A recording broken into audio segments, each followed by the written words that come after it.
agaruka mu buzima, igihe, amagambo arenze ururimi ndetse n'amahirwe. Ibintu bitatu utagomba gutakaza mu buzima: kwihangana, icyizere ndetse n'ubunyangamugayo. Ibintu bitatu bigoye gusaba ndetse no guhabwa: urukundo, imbabazi, icyizere.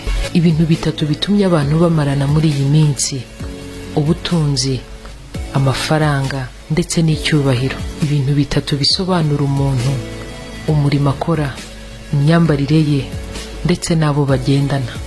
Ibintu bitatu byangiza ubuzima bw'umuntu burundu: guhemukirwa, ibiyobyabwenge, ikigare. Amagambo atatu agora abantu benshi kuvuga: ndagukunda, ndakubabariye, wampaye ubufasha. Ibintu bitatu bisubiza umuntu inyuma: inshuti mbi, kwibagirwa vuba ndetse no kwirara.